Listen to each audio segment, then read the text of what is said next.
The smell of roasted rosemary and expensive pine needles should be comforting. For most people, it's the scent of the holidays, of warmth, of coming home. But as I stood in the foyer of my childhood house, the air felt so thick and heavily perfumed it was hard to draw a full breath. It smelled like an obligation. It smelled like a performance. My name is Neris Vance, and I am 28 years old.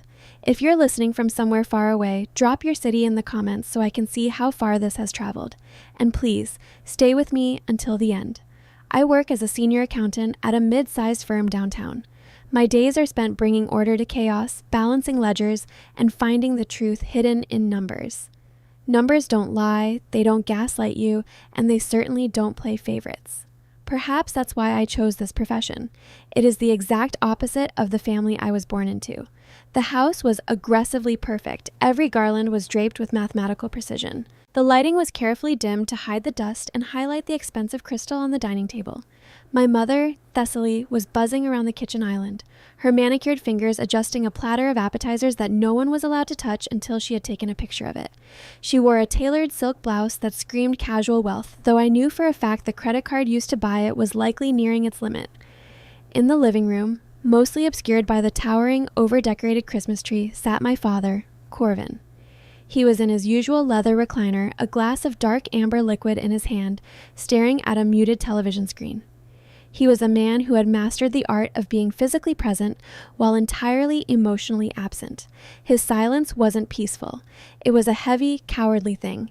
It was the silence of a man who had decided long ago that surrendering his spine was the easiest way to keep the peace in his marriage. "Don't just stand there staring like a stranger," my mother's voice snapped, cutting through the holiday music playing softly from the hidden speakers. She didn't look up from the cheese board. "Take your coat off, and please tell me you didn't wear those scuffed boots into the house."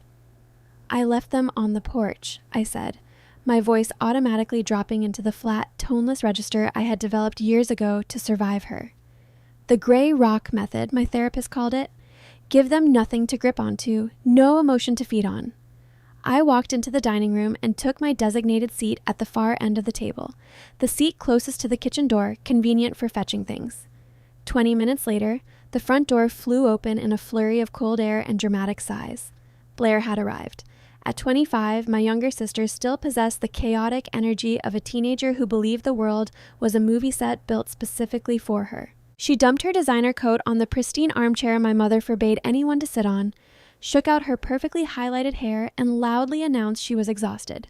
"Oh, my poor darling," Thessaly cooed, abandoning her appetizer arrangement instantly. She rushed over, kissing Blair's cheek. "You must be freezing. Did you have trouble parking? I told your father to leave the driveway clear for you." Blair hadn't held a steady job since she graduated college 3 years ago. She called herself a freelance creative consultant, a title that practically translated to sleeping until noon and spending our parents' money on organic matcha and obscure art supplies for hobbies she abandoned within a week. "Traffic was a nightmare," Blair complained, dropping into the chair next to my mother, the one at the center of the table. She finally looked at me, offering a brief dismissive wave. "Hey, you look tired. Is it tax season or whatever you do?" "It's December," I replied evenly. "Tax season is in the spring." "Right.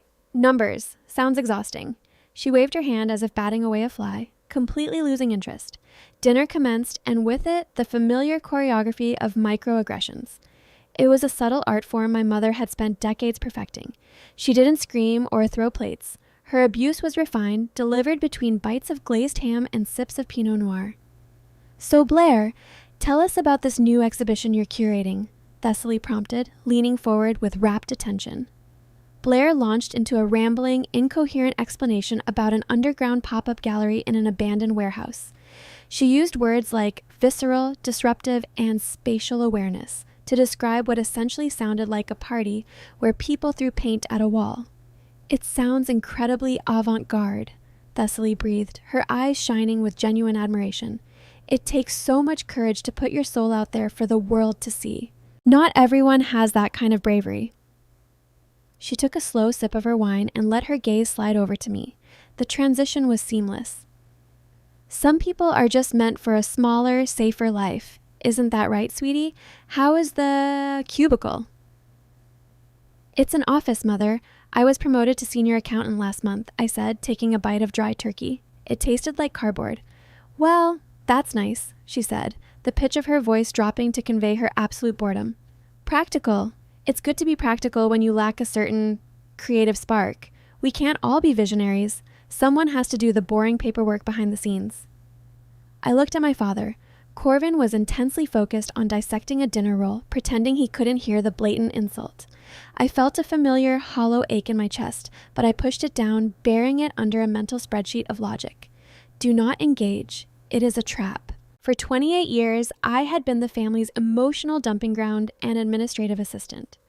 When Blair crashed her first car at 18, I was the one who spent hours on the phone with the insurance company because Thessaly was too distraught and Corvin was at the office.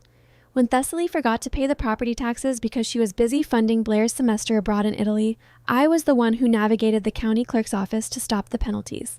I was the reliable, invisible scaffolding that kept the Vance family facade from crumbling, and my reward was their thinly veiled contempt. They resented my independence because it held up a mirror to their dysfunction. Dessert was cleared, and the ritual moved to the living room. The gift exchange.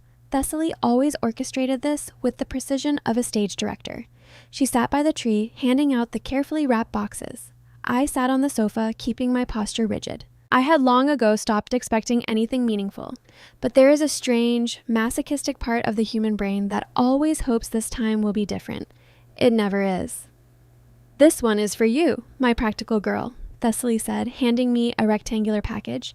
The wrapping paper was stiff, oddly textured. As my fingers brushed against it, I realized it wasn't wrapping paper at all. It was a section of the Sunday classifieds taped together hastily. The edges were uneven. I peeled the newspaper back. Dust coated my fingertips. It was a paperback book, its spine deeply creased, the cover faded by sun damage, likely pulled from a thrift store clearance bin. The title was printed in bold, obnoxious pink letters, How to Be Less Rigid and Find Love, a guide for the unyielding woman. I stared at the cover. The sheer audacity of it didn't shock me, but the calculated cruelty of it still managed to sting.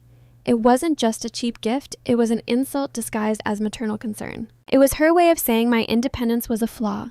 My boundaries were rigidity, and my single status was a personal failure, unlike her precious Blair, who cycled through toxic boyfriends every 3 months. I saw it and immediately thought of you, Thessaly said, her voice dripping with artificial sweetness. You're always so focused on your spreadsheets and your rules. I just want you to soften up a bit. Find some joy. You don't want to end up alone, do you? I didn't blink. I didn't cry. I carefully placed the dusty book on the coffee table next to my untouched glass of water. Thank you. It's very thoughtful. Blair barely looked up from her phone. Corvin cleared his throat and took a long sip of his bourbon. Now, Thessaly said, her posture suddenly straightening, the energy in the room shifting from oppressive to electric. Blair, darling, come here. She handed Blair a small velvet jewelry box. Blair grabbed it eagerly, popping it open. Inside wasn't a necklace or a ring. It was a set of keys, heavy, silver, bearing the logo of a luxury auto brand. Blair shrieked. It was a sharp, ear-piercing sound of pure, unadulterated entitlement. No way, Mom, Dad, are you serious? Go look outside, Corvin mumbled, finally speaking up, a weak, indulgent smile on his face. We all moved to the large bay window at the front of the house. Sitting in the driveway, gleaming under the streetlights, was a brand new slate gray SUV. It had a massive red bow slapped onto the hood. It was a $60,000 vehicle sitting heavy and arrogant on the pavement. Blair was jumping up and down, hugging Thessaly, squealing about how it was the most perfect thing she had ever seen. I stood by the window, my reflection ghosting over the glass, looking at the vehicle, then down at the thrift store book resting on the table behind me. The contrast wasn't just a slap in the face, it was a bludgeon. But the worst was yet to come. Thessaly clapped her hands, demanding silence, her eyes shining with the manic energy of a woman who was addicted to playing the savior. That's not all, sweetie, Thessaly announced, her voice trembling with self-importance. She looked around to ensure she had a captive audience, her eyes lingering on me for a fraction of a second to make sure I was absorbing every word. Your father and I know how stressed you've been lately. We know that awful credit card debt from your art supplies and travel has been weighing on your creative spirit. Blair stopped jumping, her eyes widening. Mom! So, Thessaly continued, taking a deep breath. We spoke to the financial planner last week. We decided to liquidate a portion of your father's 401k. We've paid off the $30,000 you owed to American Express. You are completely debt-free." The room went dead silent. Even Blair looked momentarily stunned. "And," Thessaly rushed on, unable to stop the runaway train of her own martyrdom, "with the remainder, we put down a 6-month lease deposit on that loft downtown you loved so much, the one with the natural light for your painting. You need a fresh start, darling, a clean slate to really let your genius bloom." My brain, conditioned by years of accountancy, instantly crunched the numbers. A $60,000 car, $30,000 in high-interest credit card debt, 6 months rent on a luxury downtown loft, easily another $15,000 to $20,000. My parents, who had complained for years about the rising cost of utilities, who had refused to co-sign a modest student loan for me when I was 18 because they couldn't risk their credit, had just torched over $100,000 of their retirement fund for a 25-year-old who couldn't be bothered to wake up before noon. It wasn't love, it was a sickness. Thessaly was buying Blair's dependence because a capable, independent daughter like me didn't need a savior, and a savior without a victim is just a woman with too much free time. "Oh my God," Blair sobbed, throwing her arms around our mother's neck. "You're the best parents in the world. I promise I'm going to make you so proud. This new gallery is going to be huge. I just know it." Corvin watched them, his expression a complicated mix of forced pride and underlying terror. He knew exactly what this meant for his retirement. He knew, he would likely have to work until he died. But he wouldn't say a word. He would rather work himself into an early grave than face the wrath of Thessaly Vance. They stood there in the center of the room, a twisted tableau of codependency and financial ruin, completely ignoring my presence. And in that exact moment, the heavy, hollow ache in my chest vanished. It wasn't replaced by rage. It wasn't replaced by sadness. It was replaced by a sudden, breathtaking clarity. It felt like walking out of a dense, suffocating fog into the biting cold air of a winter morning. I looked at them, and for the first time in my life, I didn't see my family. I saw 3 drowning people clinging to a sinking ship, congratulating themselves on how beautiful the wreckage was, and I realized I didn't have to drown with them. The ledger was clear. The account was closed. I didn't yell. I didn't throw the dusty self-help book at the wall. Screaming would only give Thessaly the dramatic reaction she craved. It would give her ammunition to call me jealous, crazy, or ungrateful. Instead, I calmly unclasped my purse. I pulled out my checkbook and a sleek silver pen. I leaned over the coffee table, resting the checkbook right next to the insulting book, and wrote out a check. I stood up. My movements were slow, deliberate, and completely silent. Thessaly noticed the movement and pulled away from Blair's embrace. She looked at me, her brow furrowing, sensing that I wasn't playing my assigned role of the silent, resentful observer. "What are you doing?" she asked, her voice taking on a defensive edge. I picked up the check and held it between my fingers. I looked directly into my mother's eyes. I stripped every ounce of emotion from my face, presenting her with a blank, unreadable wall. "This is a check for $500, I said, my voice quiet but carrying perfectly across the room. Corvin frowned, taking a step forward. "What? Why?" I placed the check gently on top of the dusty book. "Consider it my contribution for tonight's dinner," I said, keeping my gaze locked on Thessaly. She looked confused, then furious as the implication landed. "And to cover whatever lingering costs you feel I owe you for my upbringing. I wouldn't want to be a burden on your remaining retirement funds." "Excuse me?" Thessaly gasped, her face flushing a deep, angry red. "How dare you? We give your sister a gift to help her get on her feet, and you throw a tantrum about money? You have always been so petty, so obsessed with keeping score." "I'm an accountant, Mother," I replied smoothly, picking up my purse and sliding the strap over my shoulder. "Keeping score is literally my profession. But you don't have to worry about the ledger anymore. We are square, completely and permanently square." I didn't wait for her response. I didn't look at Blair, who was standing there holding the keys to her unearned car, her mouth slightly open. I didn't look at Corvin, who had shrunk back into the shadows of the room. I turned around and walked out of the living room. I crossed the foyer, picked up my scuffed boots from the porch, and stepped out into the freezing December night. As I pulled the front door shut behind me, the click of the lock sounded like a gunshot in the quiet neighborhood. It was the loudest, most beautiful sound I had ever heard. The drive from the suburbs to downtown Denver took exactly 42 minutes. I know because I watched the digital clock on my dashboard tick away every single second of my liberation. The heater in my modest, reliable sedan blasted warm air against my frozen fingers. I didn't turn on the radio. I didn't want any music to interrupt the absolute beautiful silence of my own company. For years, I had braced myself for this eventual rupture, assuming that when the day finally came, it would be accompanied by hysterical sobbing, a pounding heart, and a crippling sense of guilt. I had been conditioned to believe that walking away from family, no matter how toxic, was the ultimate sin. But as the perfectly manicured lawns of my parents' neighborhood faded into the rearview mirror, replaced by the towering, indifferent glass and steel of the city skyline, I didn't shed a single tear. My hands on the steering wheel were perfectly steady. My breathing was deep and even. I felt light. I felt like a woman who had just dropped a 100-pound rucksack she hadn't realized she'd been carrying for nearly 3 decades. I pulled up to the valet stand of a boutique hotel in the heart of the Arts District. It was the kind of place my mother would deem too modern and sterile, which made it the absolute perfect sanctuary. I handed my keys to the attendant, grabbed the small overnight bag I had packed that morning just in case, and walked into the lobby. The air inside smelled of sandalwood and expensive citrus. The lighting was low and ambient, a stark contrast to the aggressive, interrogating glare of the holiday lights at the Vance house. The clerk at the front desk, a quiet young man with sharp glasses, checked me in with efficient, hushed professionalism. He didn't ask why a woman was checking into a hotel by herself on Christmas Eve. In the city, anonymity is the ultimate luxury. "We have you in a corner suite on the 12th floor," he said, handing me a heavy matte black keycard. "It has a wonderful view of the skyline. Enjoy your stay."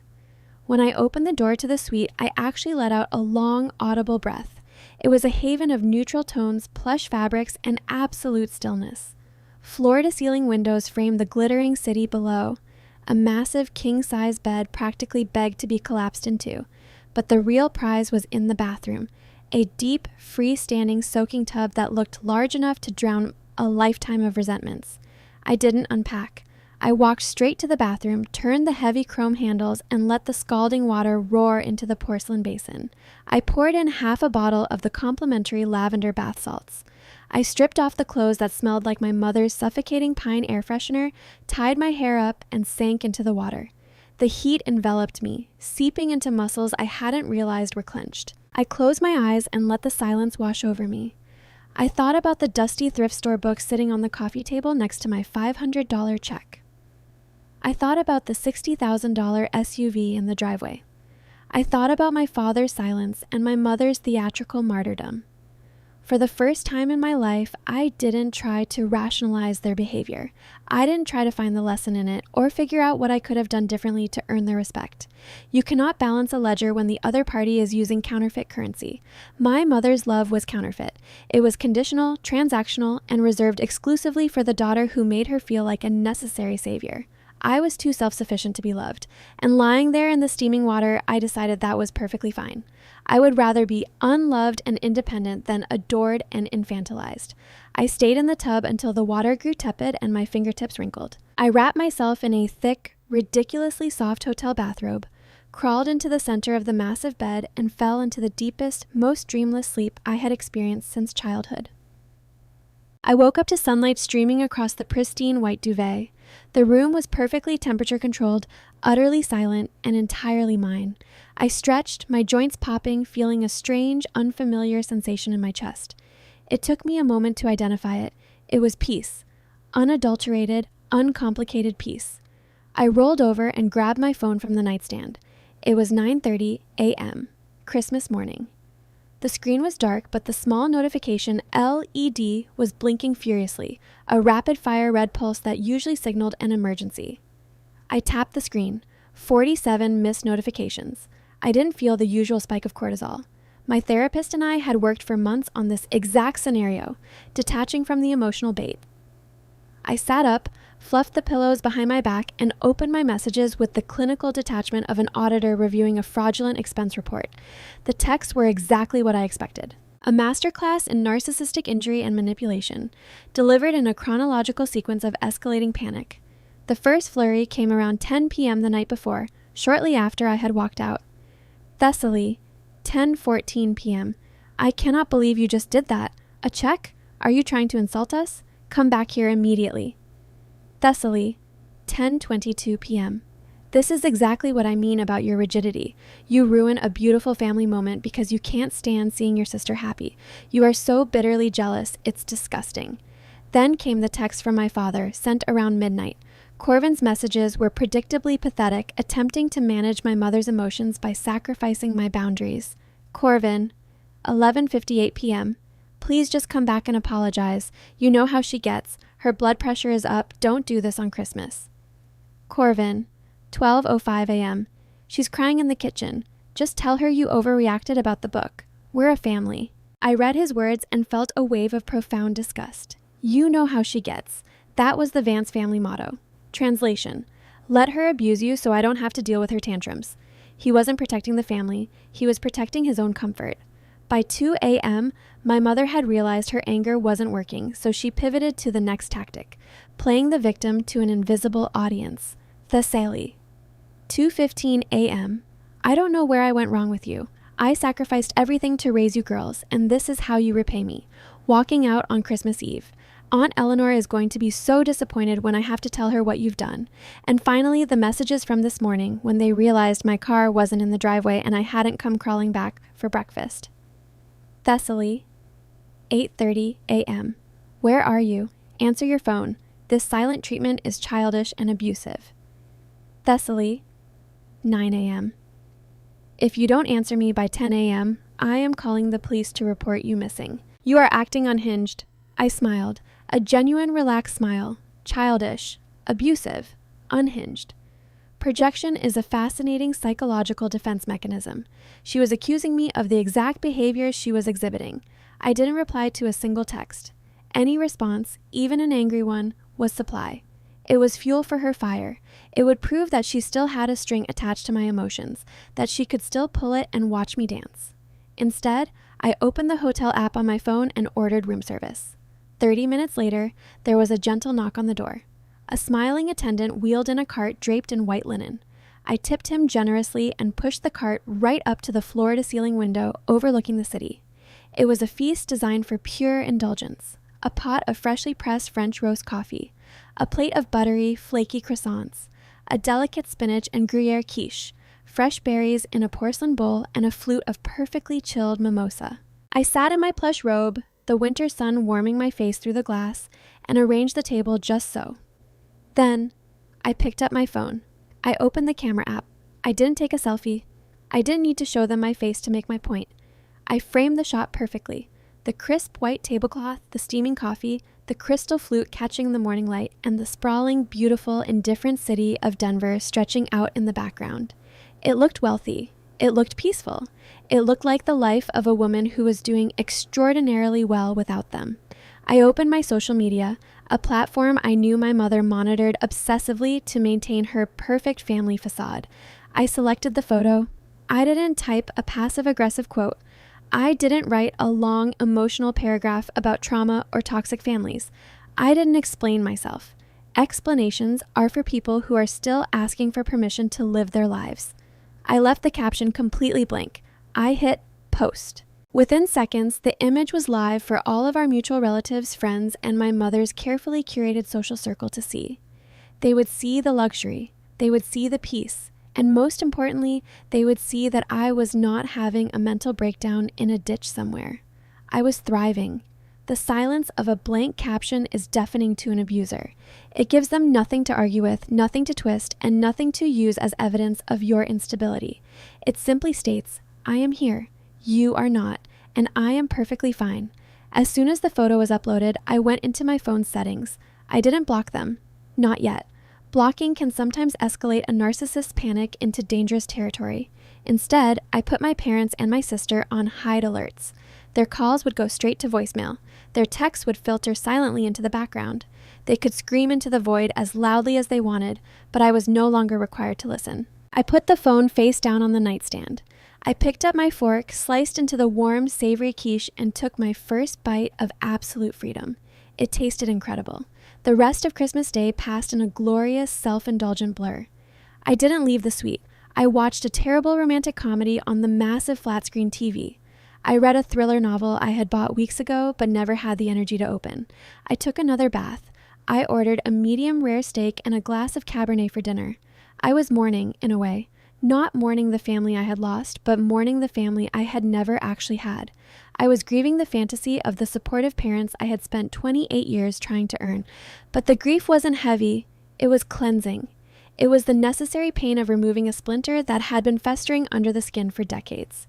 By the time I checked out on the morning of December 26th, my phone had accumulated over 100 notifications. My mother had gone from enraged to panicked, then back to enraged. Blair had sent exactly one text which read, "Mom is literally hyperventilating. Thanks a lot for ruining my car day. My car day, not Christmas, her car day." I almost laughed out loud in the hotel lobby. It was so perfectly, predictably Blair. I walked out to the valet, handed him my ticket, and waited for my sensible, fully paid off sedan.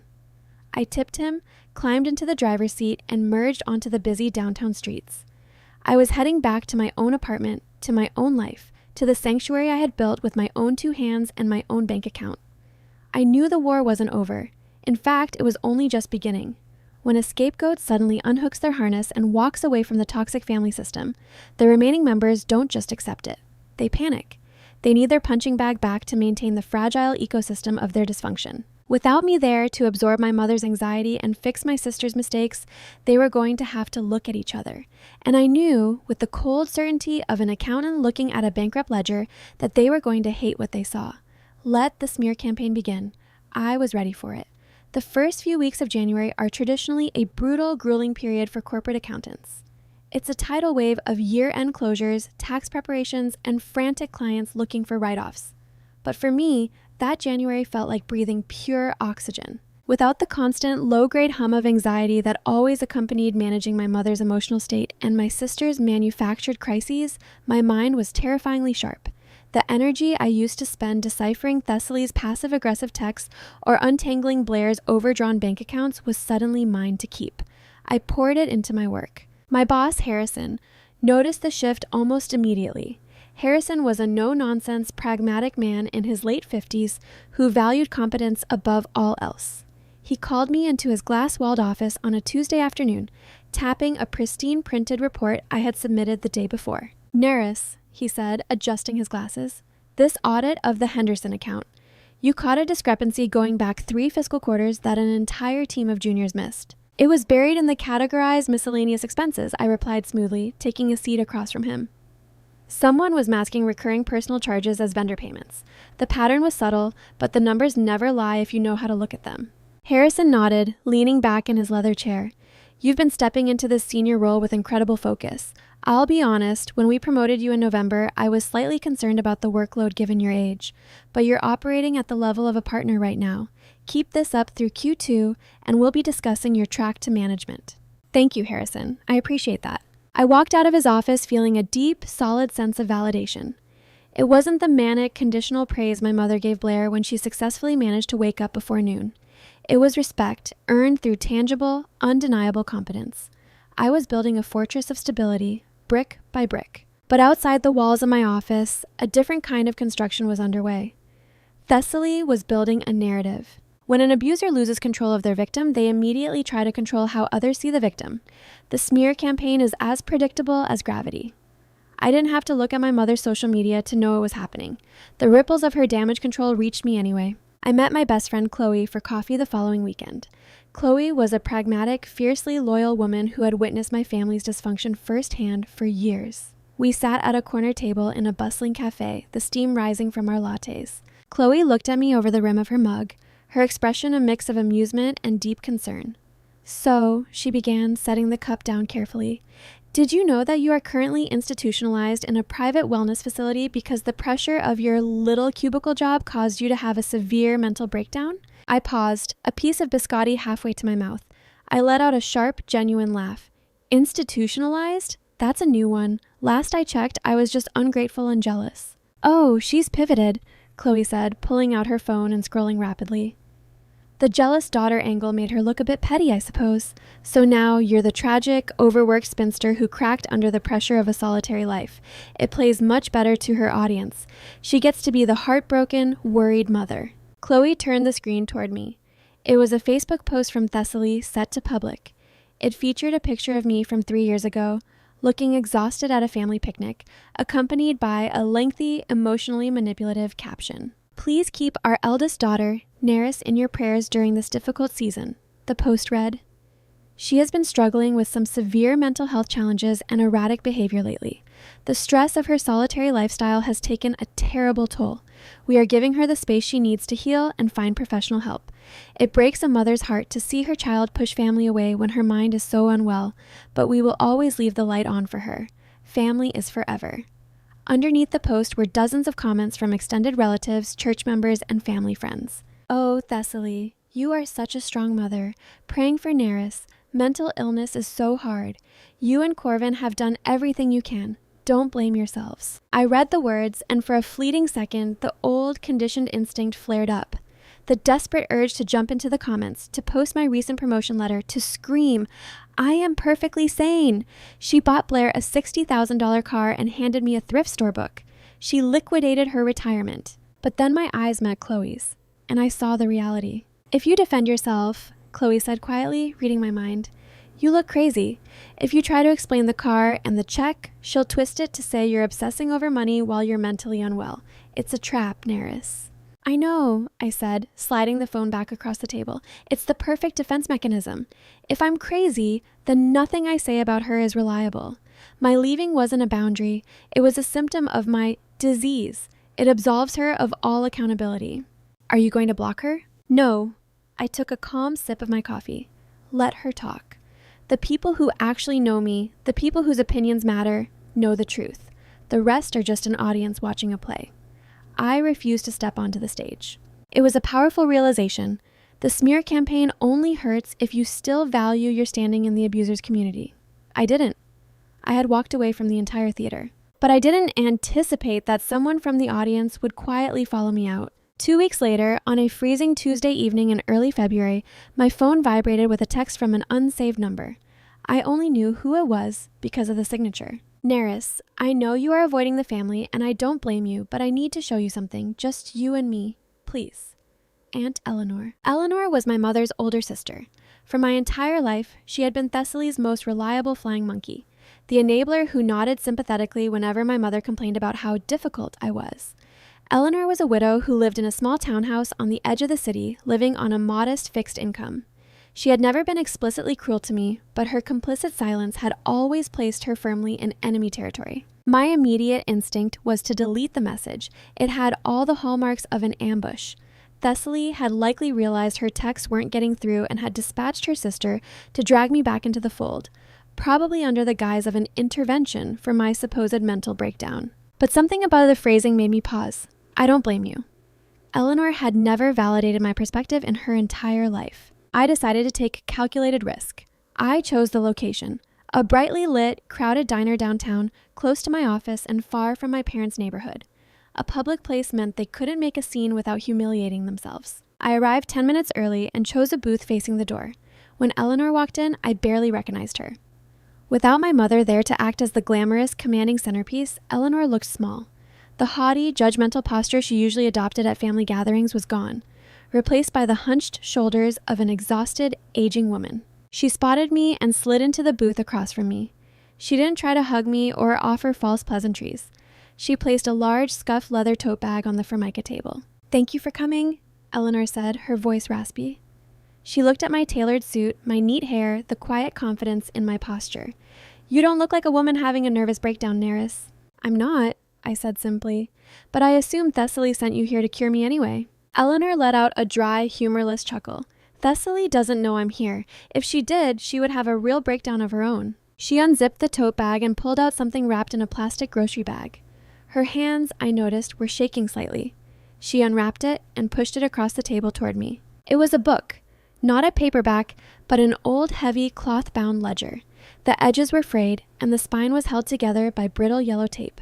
It smelled faintly of mildew and old paper. "You're an accountant," Eleanor said, pointing a trembling finger at the cover. "You understand numbers. You understand ledgers. Open it." I looked at her, then down at the book. I carefully flipped the heavy cover open. The pages were filled with neat, slanted handwriting, written in faded blue ink. It was a personal accounting book, dating back to the late 1990s. "These were your grandparents' financial records," Eleanor explained, her voice dropping to a whisper. My parents, Thessaly's parents. I started turning the pages. The columns were standard. Income from a pension, grocery expenses, utility bills, mortgage payments on a small house. A modest, balanced life. Then, around the year 2001, the pattern violently shifted. Massive withdrawals began appearing in the liabilities column. March 14th, withdrawal for T's emergency medical debt, $8,000. August 2nd, loan to T for Corvin's business venture, $15,000. December 10th, bailout for T's mortgage arrears, $12,000. I scanned the pages, my professional brain rapidly doing the math. The withdrawals grew more frequent, more desperate. The savings column dwindled to zero. Then came the second mortgages, the high-interest personal loans. November 2004, T needs help with Blair's private preschool tuition. Took equity line. I looked up at Eleanor. The air in my lungs felt suddenly very cold. She drained them, I whispered. Like a parasite, Eleanor said, tears finally brimming in her eyes. I was 30 years old, working 2 jobs to save for a house. Thessaly played the victim. She told them Corvin was struggling, that she was depressed, that if they didn't help her, she and the babies, you and Blair, would be out on the street. She manufactured crises to secure their attention and their money. Eleanor pointed to a specific entry near the back of the book. Refused Eleanor's request for down payment assistance. Must help T. T needs us more. I tried to warn them, Eleanor said, her voice cracking. I begged them to see what she was doing.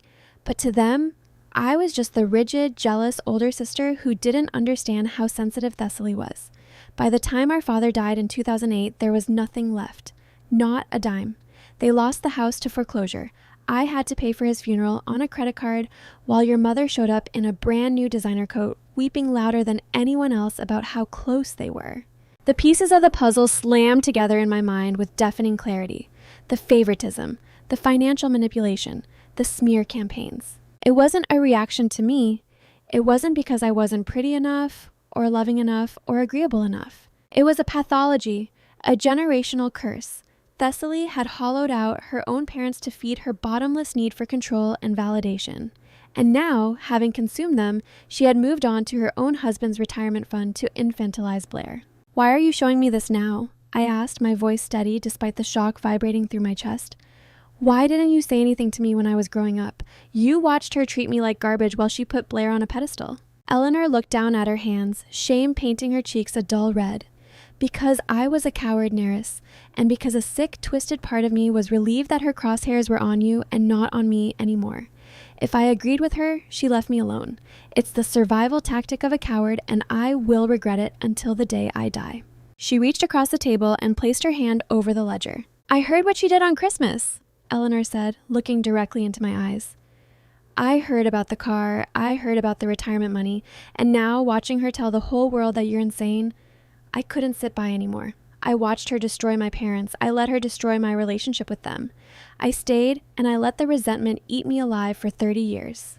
Eleanor pulled her hand back and sat up straight. You left, she said, her voice thick with awe and a desperate kind of pride. You actually walked out. Neris, do not let her pull you back in. Do not answer her calls. Do not defend yourself to the family. Let them believe you're crazy. It is the only way you survive. She pushed the ledger entirely to my side of the table. I kept this hidden for 20 years, Eleanor whispered. Take it. Keep it as proof that you aren't the problem. You are the only one who can cut the root of this rotting tree. Don't let her turn you into me. I sat in the diner for a long time after Eleanor left, the heavy leather ledger resting against my fingertips. Outside, the city moved in a blur of headlights and rain. For 28 years, a tiny, persistent voice in the back of my mind had always wondered, what is wrong with me? Why am I so hard for her to love? Looking at the faded ink of my grandfather's handwriting, documenting his own ruin at the hands of the woman who birthed me, that voice was finally, permanently silenced. There was nothing wrong with me.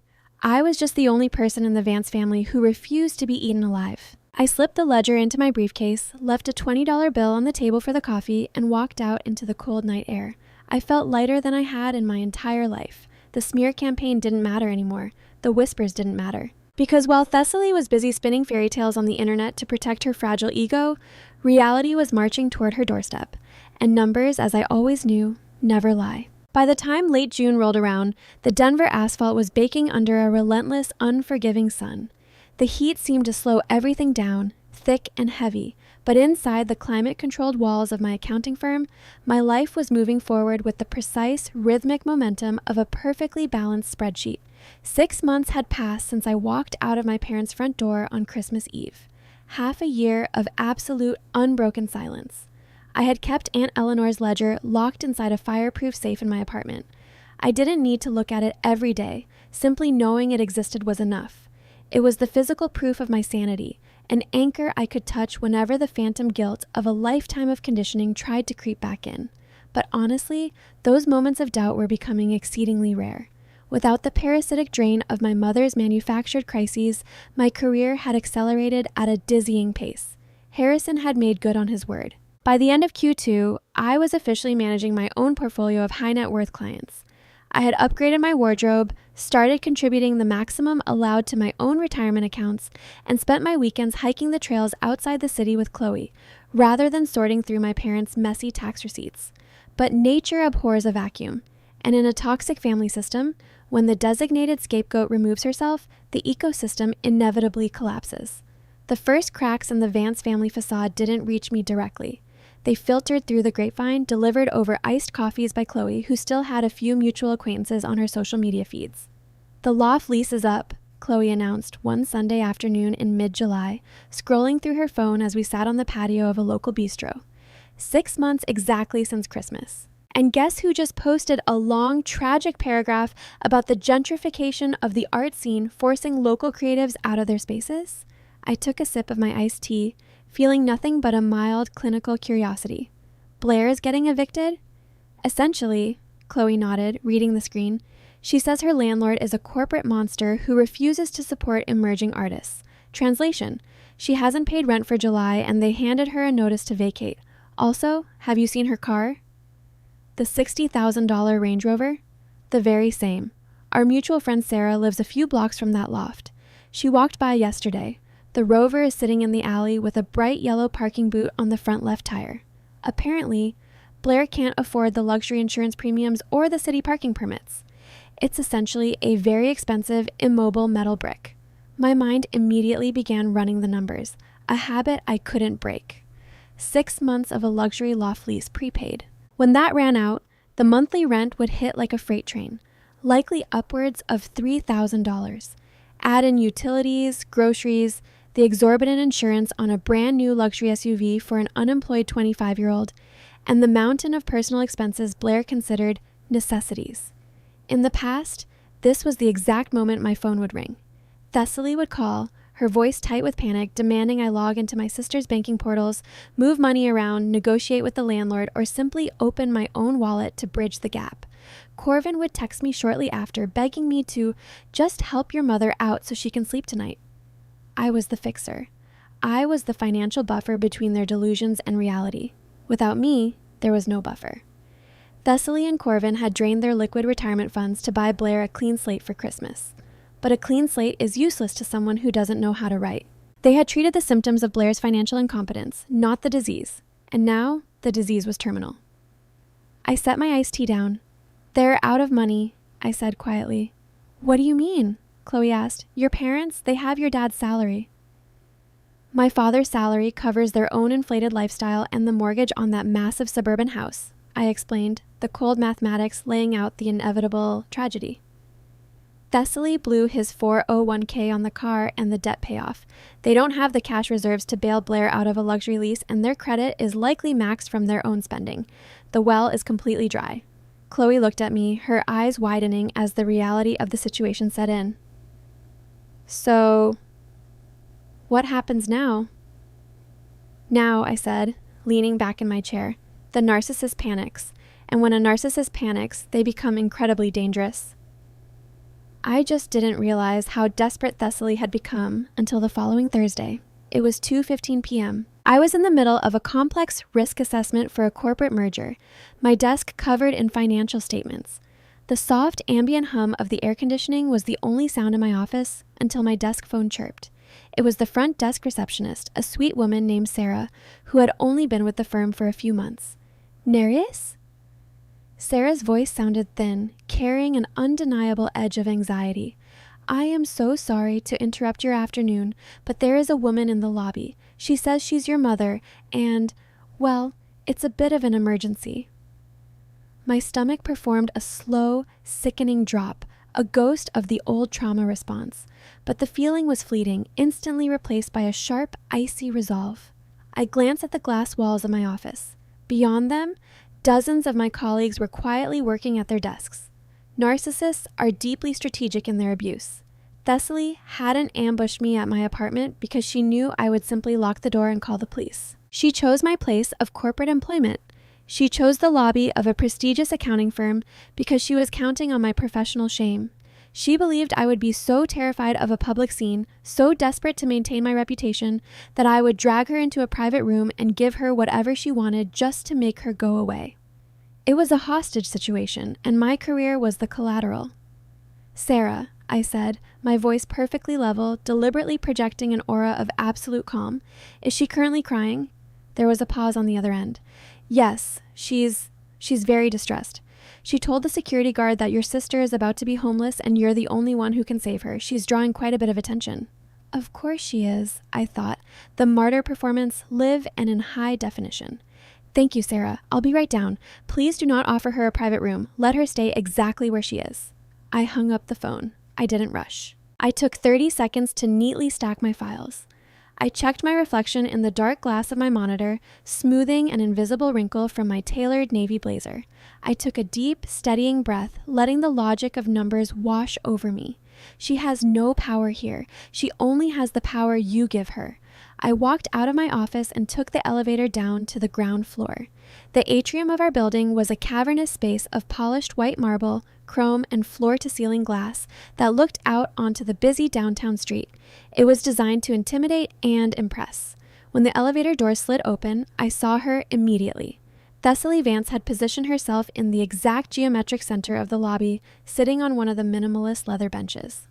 She was putting on a spectacular show. She wore a dark, slightly wrinkled linen suit, carefully chosen to convey the image of a woman who was too burdened by tragedy to care about her appearance, yet still wealthy enough to wear linen. She was sobbing into a crumpled tissue, her shoulders shaking with theatrical, heaving breaths. 2 junior accountants from the tax department were hovering near the elevators, watching her with uncomfortable, pitying expressions. The security guard stood a few feet away, shifting his weight nervously, clearly unsure of how to handle a weeping, well-dressed older woman. I stepped out of the elevator. My heels clicked sharply against the marble, a rhythmic, authoritative sound that echoed through the high-ceilinged room. Thessaly heard the footsteps and looked up. Her eyes were red and swimming with tears, her mascara perfectly, delicately smudged. When she saw me, she let out a loud, tragic gasp, practically throwing herself off the bench. "Neris!" she cried out, her voice echoing off the glass walls, ensuring everyone in a 50-foot radius could hear. She rushed toward me, arms outstretched, preparing to envelop me in a suffocating, manipulative embrace. I stopped walking. I planted my feet firmly, crossed my arms over my chest, and gave her a look so cold and devoid of recognition that she physically stumbled to a halt 2 feet away from me. "Neris, please," she sobbed, her hands fluttering in the air between us. "You have to help us. Blair is being evicted tomorrow morning. The sheriff is coming to lock the doors. We don't have the money to stop it. They're going to put all her beautiful paintings out on the sidewalk." She reached out to grab my forearm. I took a deliberate, measured step backward, out of her reach. "Do not touch me," I said. My voice wasn't a shout. It was a quiet, deadly flatline. But in the hushed acoustics of the marble lobby, it carried perfectly. Thessaly blinked, visibly thrown by the lack of compliance. She expected me to whisper, to shush her, to furiously hustle her into the elevator to hide the embarrassment. When I didn't move, she doubled down on the performance, turning the volume up. "How can you be so cold?" she wailed, turning slightly so the security guard and the lingering employees could witness her heartbreak. "She is your sister, your own flesh and blood. She is terrified, Neris. We just need you to co-sign a consolidation loan. Just your signature, that's all. Your credit is perfect. You won't have to pay a dime, I swear it on my life. Just sign the papers to save your sister from being on the street." A co-signed consolidation loan. The ultimate financial trap. With my parents' credit destroyed and Blair having no income, they couldn't borrow a single cent from a reputable bank. They needed a sacrificial lamb with a pristine credit score. If I signed that paper, I would be legally responsible for tens of thousands of dollars of their debt. When they inevitably defaulted, and they would default, my own wages would be garnished. My credit would be ruined. My hard-won independence would be vaporized. She wasn't asking for help. She was asking me to jump into the burning building so she could use my body to shield Blair from the flames. No, I said. Just one syllable. Simple, absolute, and unyielding. The tears on Thessaly's face seemed to freeze. Her mouth hung open. What? No, I repeated, my voice steady, making sure my enunciation was flawless. I will not co-sign a loan. I will not give you money. I will not involve myself in your financial mismanagement. Neris, you don't understand. I understand perfectly. I cut her off, my tone slicing through her hysterics like a scalpel. You withdrew $60,000 from Corvin's retirement to buy an unemployed adult a luxury vehicle. You paid off $30,000 of her credit card debt, and you prepaid a luxury lease you knew she could not sustain. You manufactured this crisis, and now that you have bankrupted yourself to play the savior, you expect me to bankrupt myself to cover your tracks. The lobby was dead silent now. The junior accountants were staring wide-eyed. The receptionist had stopped typing. I was airing the Vance family's dirty laundry in the middle of a corporate atrium, and I felt absolutely no shame. The shame belonged to her. I was simply handing it back. You are a monster, Thessaly hissed, the weeping, heartbroken mother act vanishing in a microsecond. The mask slipped, revealing the vicious, cornered narcissist underneath. Her face twisted into a snarl of pure venom. You have always been a selfish, jealous, ungrateful little bitch. You sit up in your fancy office playing with your numbers while your own family drowns. You think you're better than us? You are nothing without this family. She took a step toward me, raising her hand, her finger pointing aggressively at my face. I didn't flinch. I didn't break eye contact. I looked at the woman who had birthed me, and I felt a profound, overwhelming wave of pity. She was empty. She was a black hole of need and vanity, and she was furious that I had stopped throwing myself into the void. Mrs. Vance, I said, using her formal name, a verbal severing of the maternal bond that made her physically recoil. I am an independent senior accountant at this firm. I am not your daughter's charity fund, and I am no longer your emotional punching bag. I turned my head slightly toward the security desk. The guard, a burly man named Marcus, no, his name was David, I remembered his badge, stood at attention. David, I said calmly, this woman is trespassing and actively harassing an employee. She is not welcome here. Please escort her off the premises immediately. If she refuses to leave, call the Denver police and press charges. Thessaly gasped, a sharp intake of breath that sounded like she was drowning. You wouldn't dare. You wouldn't call the police on your own mother. Watch me, I whispered. The words meant only for her. David, the security guard, stepped forward, his expression hardening into professional authority. Ma'am, I'm going to have to ask you to step toward the revolving doors. Now. Thessaly looked from me, to the guard, to the faces of my colleagues watching from the periphery. The realization hit her with the force of a physical blow. Her ultimate weapon, public humiliation, had completely failed. I had not caved. I had not hidden. I had stood in the light and let everyone see exactly who she was. Her face flushed a deep, mottled purple. She clutched her expensive leather purse to her chest, her hands shaking violently with impotent rage. You will regret this, she spat, her voice trembling. When you have nothing, when you are completely alone in the world, do not come crawling back to us. You are dead to me. The feeling, I replied, my voice as smooth as glass, is entirely mutual. Have a safe drive back to the suburbs, Mrs. Vance. I turned my back on her before she could take another step. I didn't watch David escort her out. I didn't look at my colleagues. I walked straight to the elevator, pressed the button for my floor, and stepped inside. As the door slid shut, sealing me back into my quiet, ordered world, my heart was beating a slightly faster rhythm against my ribs, but my hands were completely steady. The ecosystem had finally collapsed. The parasite had been starved out. And for the first time in 28 years, Neris Vance was entirely, undeniably free. But the final bill had not yet come due, and as any good accountant knows, eventually every ledger must be reconciled. The aftermath of a public confrontation with a narcissist is rarely a clean break. It is not a sudden, peaceful silence. Instead, it is usually followed by a frantic, desperate scramble to regain control through back channels. When the front door is slammed and locked in their face, they will relentlessly check the windows, the cellar doors, and the cracks in the foundation, looking for a way to seep back in. I knew Thessaly wouldn't dare show her face at my office again. The threat of a police escort and public humiliation was the only currency she actually respected. But I also knew the Vance family ecosystem was in the final stages of a catastrophic meltdown, and a drowning organism will grab onto anything it can reach.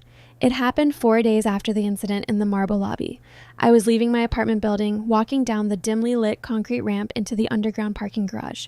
It was a Tuesday evening, the air thick with the lingering summer heat that managed to penetrate even the subterranean levels of the city. I was spinning my car keys around my index finger, mentally reviewing a quarterly tax projection for a client, completely at peace. Then, a shadow detached itself from the concrete pillar near my reserved parking spot. I stopped instantly, my hand instinctively tightening around the heavy metal of my keys, sliding them between my knuckles. Living in a city teaches you basic self-preservation. But as the figure stepped under the flickering fluorescent tube light, the adrenaline spiked and then immediately flatlined into a cold, heavy disappointment. It was my father. Corvin Vance looked terrible. He was only 62, but standing there in the harsh artificial light, he looked like a man who had aged a decade in 6 months. His shoulders, usually held in a posture of practiced corporate indifference, were slumped. He was wearing a polo shirt that looked like it had been slept in, and the skin around his eyes was a bruised, papery purple. He didn't look like a patriarch. He looked like a hostage who had been granted a temporary furlough. "Nereus," he said, his voice a dry, scratchy whisper that echoed faintly against the concrete walls. He held up his hands, palms outward, a gesture of surrender. "Please, just give me 5 minutes. I've been waiting out here for 2 hours. I didn't move toward him. I kept a solid 10 feet of distance between us, my posture rigid and professional. "How did you get past the security gate, Corvin?" He winced at the use of his first name. "I followed a delivery truck in before the gate closed. I didn't want to buzz your apartment. I knew you wouldn't answer." "You were right," I said flatly. "You have 3 minutes. Say what you came to say, and then you need to leave before I call building security." He swallowed hard, his Adam's apple bobbing in his throat. He reached into the inner pocket of his jacket and pulled out a thick, slightly crumpled manila envelope. He took a hesitant step forward and held it out to me. "What is that?" I asked, not reaching for it. "It's $5,000. In cash," he said, his voice trembling slightly. "I sold my vintage coin collection. The one my grandfather gave me. Your mother doesn't know about it. She thinks I'm at a late networking dinner." My analytical mind immediately processed the data. $5,000, untraceable cash, hidden from his wife. "And what exactly are you buying with $5,000? I asked, my tone laced with glacial skepticism. Corvin looked down at the concrete floor, unable to meet my eyes. "Blair was evicted yesterday. The sheriff came. She's staying on a friend's couch, but they told her she has to be out by Friday. Her car was impounded. She has nothing, Neris, and your mother, Thessaly, is..." He trailed off, a shudder running through his frame. "She's losing her mind. She's not sleeping. She paces the house all night, screaming at me, crying, throwing things. It's a nightmare. The house is a waking nightmare." I watched him, feeling a profound clinical detachment. "That sounds like a direct consequence of your joint financial decisions. But you haven't answered my question. What is the envelope for?" He looked up, his eyes pleading, swimming with a pathetic kind of desperation. "I need you to take this money. I need you to deposit it and then wire it to Blair. Tell her it's from you. Tell her you felt guilty about the fight in your lobby and you want to help her get a cheap apartment." The sheer, monumental cowardice of the request hung in the damp garage air, so heavy it was almost suffocating. I stared at the man who had contributed half my DNA. The man who had sat in a leather recliner for 28 years, drinking bourbon and watching his wife systematically tear down my self-esteem simply because it kept her crosshairs off of him. He wasn't trying to save his youngest daughter from homelessness. If he wanted to do that, he would have driven to whatever couch Blair was sleeping on and handed her the envelope himself. "You want me to launder your cowardice," I stated, the words slicing through the silence like a freshly sharpened blade. Corvin flinched. "Neris, please. No, let's be entirely accurate," I interrupted, my voice rising just enough to command absolute authority. "You have the money to help her, but if you give it to her directly, Thessaly will find out. Thessaly will be furious that you hid assets from her. But more importantly, if you save Blair, it ruins Thessaly's narrative. Thessaly needs me to be the one who caves. She needs me to be the broken, guilty daughter who comes crawling back to beg for forgiveness by opening my checkbook." Corvin's silence was a deafening confirmation. "You are asking me," I continued, stepping one pace closer, forcing him to look at the absolute disgust in my eyes, to break my own boundaries, to humiliate myself, and to validate my abuser's delusions just so you don't have to deal with your wife's temper tantrums when you go home tonight. I just want peace, Neris, he suddenly cracked, his voice echoing loudly, a pathetic whine of a broken man. I just want one night where she isn't screaming, I am exhausted.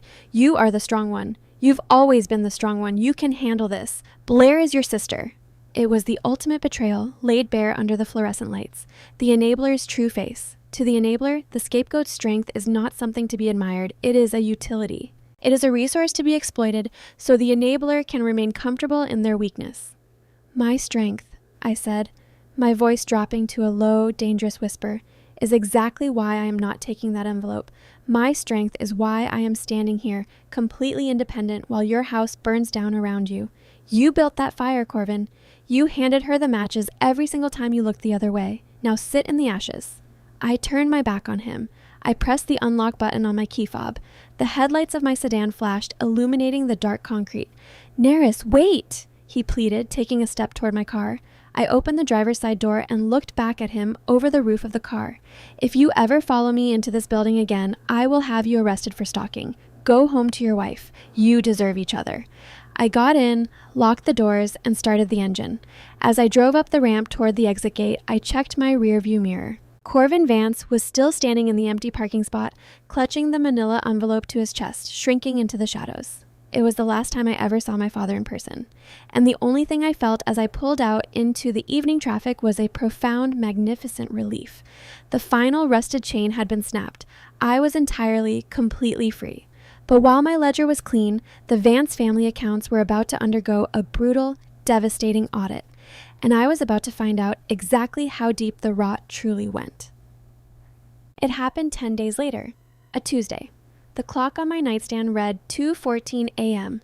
My phone, resting on the wireless charger, began to vibrate against the wood. The sound was abrasive, jarring me out of a deep sleep. I groaned, rolling over to blindly swat at the device, assuming it was an automated spam call or an emergency server alert from the firm. I grabbed the phone and squinted at the bright screen. The caller ID bypassed my do not disturb settings because the person had called 3 times in rapid succession, triggering the emergency bypass feature. The name on the screen was Blair. For a fraction of a second, the old conditioning flared. A 2 a.m. phone call from the golden child always meant a catastrophic, expensive emergency that I was expected to fix. Drunk driving, a lost passport in a foreign country, a maxed out credit card at a luxury boutique. I hovered my thumb over the red decline button. Let her leave a voicemail. Let her call Corvin. It wasn't my problem anymore, but a strange cold intuition made me pause. If Corvin had given her that $5,000, she should have been secured in a new apartment by now. If she was calling me, the scapegoat she had happily ignored for 6 months, something had fundamentally, structurally shattered. I pressed the green button and brought the phone to my ear. I didn't say hello, I just listened. At first, there was only the sound of ragged, wet breathing. Then a sharp, terrifying intake of air, followed by a sob so violently primal it made the hair on my arm stand up. It wasn't the theatrical, manipulative crying my mother used. It wasn't Blair's usual whiny, entitled complaining. It was the sound of absolute, bottomless terror. Neris? The voice was barely recognizable. It was slurred, choked with mucus, trembling so hard the syllables were breaking apart. Neris, please, please don't hang up. I know you hate me. I know I deserve it. But please don't hang up. I sat up in bed, turning on the small bedside lamp. The warm light spilled across my white duvet. I am listening, Blair. Are you physically safe? I'm in a 24-hour diner, on Colfax. She sniffled loudly, the background noise of clinking silverware and a low jukebox confirming her location. My friend, the one who let me sleep on her couch, she kicked me out. I drank her roommate's vodka. I didn't have anywhere else to go. It's raining. Call Corvin, I said calmly. He has cash. He can get you a hotel. No, she practically screamed, then immediately lowered her voice to a frantic whisper. No, no, no. I can't. I can never talk to them again. Neris, oh my God, Neris, I didn't know. I swear to God, I didn't know. The absolute panic in her voice was compelling. You didn't know what, Blair? Take a breath. Make a coherent sentence. There was a long pause, filled only by the sound of her trying to regulate her breathing. When she finally spoke, the words tumbled out in a rapid, horrifying confession. After the eviction, when I realized Mom and Dad actually didn't have the money to bail me out, I panicked, Blair said, her voice hollow. I went to a low-income housing office. I was trying to get an emergency studio apartment, just something to keep a roof over my head. The leasing agent took my social security number to run a routine background and credit check. My accountant instincts flared to life, a sudden, icy premonition sliding down my spine. I remembered the old, frayed ledger Aunt Eleanor had given me. I remembered how Thessaly had drained her own parents dry, using their credit to fund her life. What did the credit report say, Blair? I asked, my voice dropping to a clinical, deadpan pitch. Blair let out another wretched sob. It was rejected, instantly rejected. The agent looked at me like I was a criminal. Neris, my credit score is 410. That's impossible, I said instinctively. You had $30,000 in debt, but Thessaly paid it off completely in December with Corvin's 401k. You shouldn't have any massive derogatory marks yet, even with the recent car impoundment. That's what I thought, Blair cried, her voice echoing the profound betrayal of a child realizing monsters are real. I asked them to print the report. I went to a public library and looked at it. Neris, there are 4 platinum credit cards in my name, 3 personal loans, and a second auto lease for a Mercedes that was repossessed 2 years ago. I don't drive a Mercedes. I have never applied for a personal loan in my life. The pieces fell into place with the sickening, heavy thud of a coffin lid closing. How much? I asked. $85,000, Blair whispered, the number sounding utterly foreign on her tongue. $85,000 in defaulted debt, and the billing address for all of them. It's a P.O. Box in Cherry Creek, the one Mom uses for her online boutique orders. The golden child had never been a child at all. She had been a line of credit. While Thessaly was parading Blair around as the creative genius, coddling her and telling me how jealous and rigid I was, she had been systematically stealing Blair's identity. Corvin and Thessaly had maxed out their own credit years ago. So, the narcissist simply moved to the next available trusting host. Blair's clean social security number. The $60,000 Range Rover on Christmas wasn't a reward for Blair's non-existent art career. It was a bribe. It was a shiny object meant to keep Blair distracted, dependent, and infantilized so she would never have a reason to pull her own credit report. Thessaly had paid off the $30,000 on the one card Blair did know about to maintain the illusion of being the benevolent savior, while secretly burying her daughter in nearly $100,000 of fraudulent, toxic debt.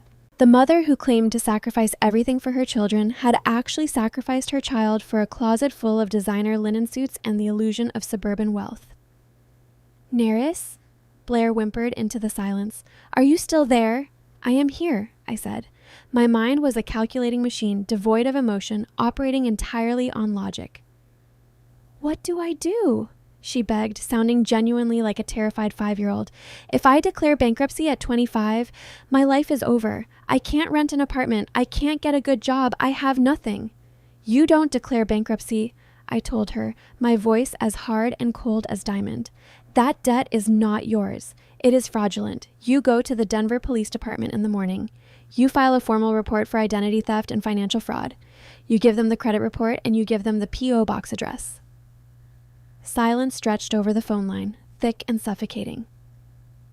But, Blair's voice trembled, if I do that, they'll trace it to Mom. It's felony fraud across state lines with those banks. She could go to prison, Neris. Yes, I said, she will. I can't put our mother in jail, Blair cried out, the lifelong conditioning of protecting the abuser rising to the surface, even as the abuser held a knife to her throat. She's our mom. She's sick. She doesn't understand what she did. I closed my eyes, leaning my head back against the headboard. The parasitic grip of a narcissist is a terrifying thing to witness. Even as the golden child was being digested alive, she was still trying to protect the teeth that were chewing her. Listen to me very carefully, Blair, I said, stripping every ounce of sympathy from my voice. I needed her to hear the absolute, brutal truth. Thessaly knew exactly what she was doing. She didn't make a mistake. She committed premeditated, calculated fraud, and she used your trust to do it. She stole your future to buy herself shoes and status. I let that sink in for a heavy, agonizing second. You have two choices, I continued calmly. Choice 1. You file the police report. You endure the hell of a criminal investigation. You testify against her. You clear your name, and you start your life over with nothing, but you are free. Choice 2. You protect her. You claim the debt as your own, and you spend the next 2 decades of your life working minimum wage jobs to pay off the interest on her designer clothes, ruining any chance you have at a normal life. Blair was sobbing again, quiet, broken little gasps. Neris, please, help me. Let me come stay with you, just for a few days. Please, tell me what to do. 6 months ago, I would have sent her an Uber. I would have let her sleep in my guest room. I would have hired a lawyer for her. I would have stepped in and fixed the catastrophic mess my parents had created. But I wasn't the scapegoat anymore. I was simply an observer. I can't help you, Blair, I said, my voice steady, feeling no guilt whatsoever. I am not your mother, and I am not your bank. I have given you the only correct financial advice there is. What you choose to do with it is entirely up to you. You're just going to leave me here? She whispered, the devastation absolute. I left 6 months ago, I reminded her softly. You are just finally realizing the house is empty. Go to the police, Blair. It is the only way you survive. I didn't wait for her to argue. I didn't wait for her to beg. I pulled the phone away from my ear, pressed the red button, and ended the call. I set the phone back on the wireless charger. I turned off the bedside lamp. The room plunged back into darkness, quiet and perfectly controlled. I lay back down, pulling the duvet over my shoulders, listening to the soft, rhythmic patter of the summer rain against my window pane. The ecosystem hadn't just collapsed, it was cannibalizing itself. The queen bee had eaten her own larvae to survive the winter. I closed my eyes, and for the first time in my life, I felt a strange, dark sense of gratitude for the thrift store book and the $3 keychain they had given me all those years ago. The neglect had been my armor. Because I was never given anything, there was nothing they could secretly take away. Their lack of love was the very thing that had saved my life. I fell asleep in under 5 minutes. The autumn leaves in Denver had long since stripped away, leaving the trees bare and skeletal against a steel gray sky. We were approaching the 1-year anniversary of the Christmas Eve that changed my life. By November, the rumors reaching me through the periphery of my old life painted a picture of absolute, unmitigated ruin. Blair had followed my advice. Terrified of facing federal charges for debts she couldn't pay, she had walked into a police precinct and filed a massive identity theft report against our mother. The resulting investigation had frozen what little credit Thessaly and Corvin had left. The $60,000 Range Rover was repossessed. The suburban house, drowning in second mortgages and unpaid property taxes, was teetering on the edge of foreclosure. The parasite had finally killed the host, and now it was starving. I knew a cornered animal was the most dangerous kind, but I underestimated the sheer delusional audacity of Thessaly Vance. It happened on a crisp Tuesday morning in early December. I was walking out of a coffee shop near my office holding a flat white when a man in a beige windbreaker stepped into my path. He asked my name, handed me a thick manila envelope, and walked away. You have been served. I sat on a concrete bench in the freezing cold and opened the envelope. It was a civil summons. The plaintiff was Thessaly Vance. She was suing me for breach of fiduciary duty and intentional infliction of emotional distress. The lawsuit was a masterpiece of fiction. It claimed that, as an accountant, I had given her and Corvin fraudulent financial advice regarding their retirement funds, leading to their current bankruptcy. It also claimed that I had maliciously orchestrated a smear campaign to turn Blair against them, causing severe emotional distress. She was demanding $150,000 in damages. It was an extortion attempt, pure and simple. With criminal fraud charges looming over her head from Blair's police report, Thessaly was desperate for legal fees. She couldn't manipulate me emotionally anymore, so she was trying to use the legal system to bleed me dry. She was banking on the assumption that a corporate accountant aiming for a partnership would be so terrified of a public lawsuit, so desperate to keep her professional reputation pristine, that I would just quietly settle out of court to make it go away. She thought I would pay the ransom. I looked at the legal paperwork, the absurd allegations typed out in stark black and white. I didn't cry. I didn't panic. I took a sip of my coffee. It was still perfectly warm. I pulled out my phone and called a colleague from my firm's legal compliance department. I need the name of the most aggressive, emotionally detached civil litigator in Denver, I said. Someone who enjoys dissecting fraudsters for sport. The mandatory mediation was scheduled for December 18th, exactly 1 week before Christmas. The mediator's office was located in a high-rise building with sweeping views of the snow-capped Rockies. It was a sterile, intimidating room dominated by a massive mahogany conference table. The air conditioning hummed, cold and indifferent.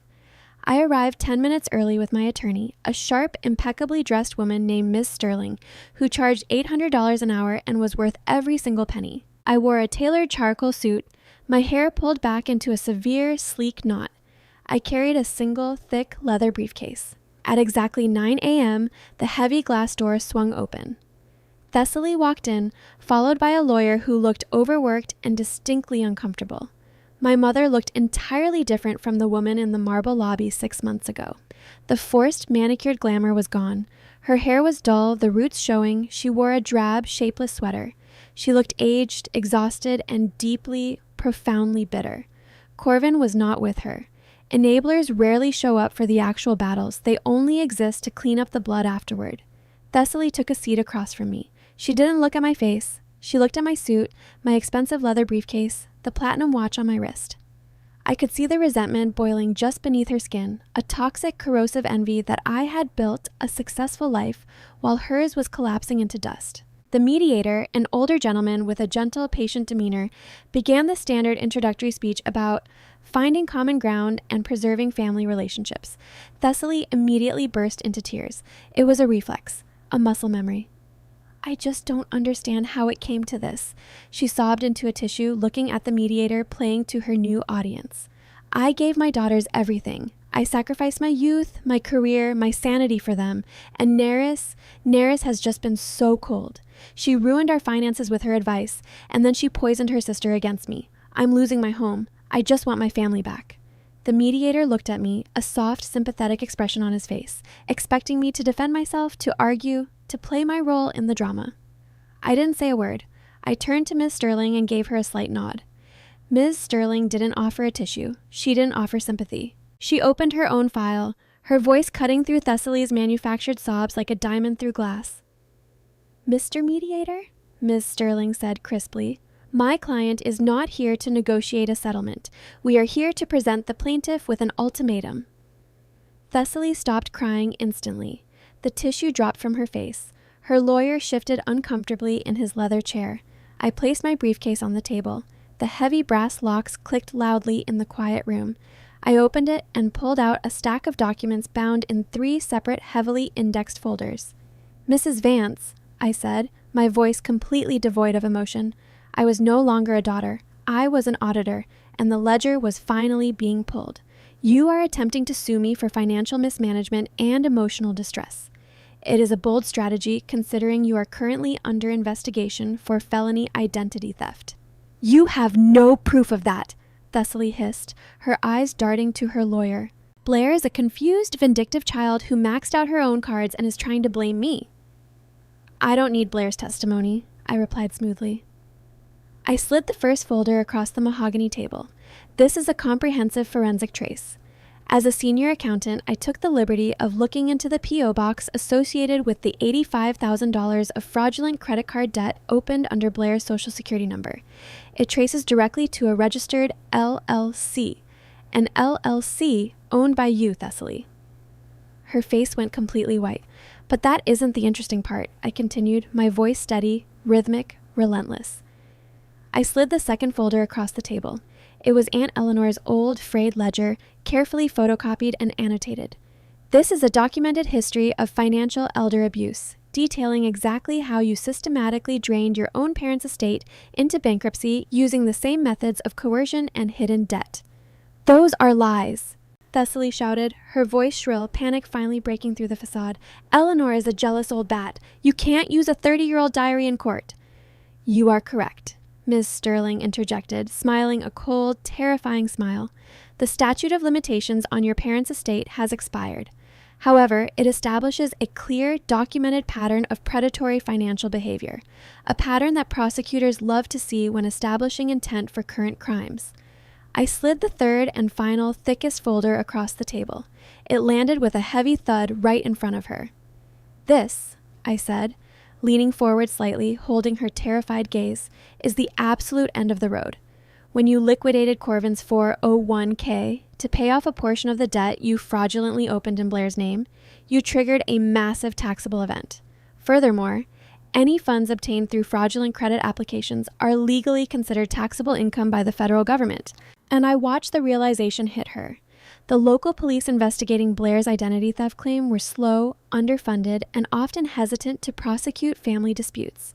But the Internal Revenue Service does not care about family disputes. You failed to report $85,000 of fraudulently obtained funds as income on your joint tax returns, I stated, the mathematical precision of the trap snapping shut. You committed federal tax evasion, and I have compiled every single bank statement, every routing number, and every fraudulent signature into a neatly categorized dossier, completely ready for submission to the IRS Criminal Investigation Division. The silence in the mediation room was absolute. The mediator stared at the files. Thessaly's lawyer looked like he wanted to crawl under the table and resign from the Bar Association. Thessaly looked at me. The mask wasn't just slipping, it had been incinerated. There was no mother sitting across from me. There was only a parasite that had finally been exposed to the harsh, unforgiving sunlight. "You wouldn't," she whispered, her voice trembling, devoid of any theatricality. It was genuine, unadulterated terror. "I am your mother. If you send that to the IRS, Corvin and I will go to federal prison." "I know," I said. I didn't blink. I didn't look away. I let her see the absolute emptiness in my eyes where my love and obligation used to be. I let her realize that she had pushed the scapegoat so far outside the family system that the scapegoat had become a predator. "You built a life on stealing from the people who trusted you," I told her quietly. "You stole from your parents. You stole Blair's future. And you tried to steal my sanity. But numbers don't lie, Thessaly. And I am very, very good at my job." Miss Sterling pulled a single crisp document from her own file and placed it on top of the dossier. She handed Thessaly a pen. "This is a permanent, irrevocable cease and desist agreement, coupled with a voluntary dismissal of this frivolous lawsuit with prejudice," Miss Sterling explained efficiently. "It stipulates that you, Corvin Vance, and any agents acting on your behalf will never contact Neris Vance again. Not by phone, not by email, not through third-party relatives. You will not approach her residence or her place of employment. If you violate this agreement, or if you ever attempt to file another civil suit against her, my client will instantly forward this entire dossier to the IRS and the Denver District Attorney." I looked at the woman who had spent my entire life making me feel small, rigid, and unlovable. "Sign the paper, Thessaly," I said. "Drop the lawsuit, walk out of this room, and never speak my name again, or I will bury you." She picked up the pen. Her hand was shaking so violently she could barely grip the plastic. She looked at her lawyer, silently pleading for a loophole, a way out, a trick she could play. He slowly shook his head. "Sign it, Mrs. Vance," he muttered. "She has you." With a ragged, broken sob that was entirely real, Thessaly Vance pressed the pen to the paper and signed away her eldest daughter forever. I didn't wait for pleasantries. I didn't say goodbye. I stood up, snapped my briefcase shut, and walked out of the mediation room. I left the folders on the table. They were copies anyway. When I stepped out of the high-rise building and into the freezing December air, the city of Denver was bustling with holiday shoppers. The streetlights were wrapped in garland. The air smelled of roasted nuts and exhaust fumes. It was exactly 1 week before Christmas. I didn't go back to the office.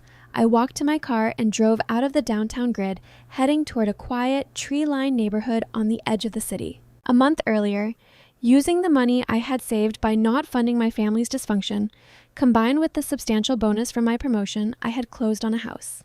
It wasn't a sprawling, aggressive suburban mansion like my parents'. It was a beautiful, historic bungalow with original hardwood floors, a wide front porch, and a large, quiet backyard. It was mine. Every brick, every window, every blade of grass. I parked in my own driveway. I unlocked my own front door. Inside, the house was warm and smelled faintly of vanilla and new paint. In the corner of the living room stood a modest, real pine tree, decorated simply with warm white lights and a few elegant glass ornaments I had picked out myself. There were no massive piles of gifts underneath it. There were no cheap, insulting thrift store books. There were no car keys. There was just peace. I walked into the kitchen, opened a bottle of an expensive, bold Cabernet, and poured myself a generous glass. I changed into comfortable cashmere sweatpants, wrapped myself in a thick blanket, and sat on the sofa looking out the window at the snow beginning to fall in the fading evening light. I thought about Corvin sitting in a house that the bank was preparing to take from him. I thought about Blair navigating the terrifying reality of bankruptcy at 26, finally forced to grow up and face the world without a safety net. I thought about Thessaly, trapped in the prison of her own making, stripped of her scapegoat, her golden child, and her stolen money, left alone with the one person she hated most, herself. Some people believe that forgiveness is necessary for healing. They tell you that holding on to anger is like drinking poison and expecting the other person to die. But I disagree. I don't forgive them. I never will. And I don't hold any anger either. Anger requires an emotional investment, a lingering attachment to the idea that they owe me something. They don't owe me anything anymore, and I owe them nothing. The ledger is perfectly balanced. The account is permanently closed. I took a slow sip of the dark, rich wine, letting the warmth spread through my chest. If you are listening to this, and you are sitting in a room where you are made to feel invisible, where your independence is treated as a threat, and where love is doled out like a conditional currency, hear me. You do not have to stay. You do not have to play a rigged game. You are allowed to set down the burden of a family that refuses to carry you. The guilt will be heavy at first, but I promise you, the freedom on the other side is breathtaking. Walk away, build your own fortress, and never, ever accept less than you deserve.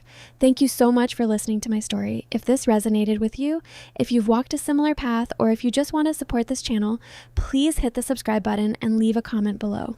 It means the world to me. Stay strong and take care of yourselves.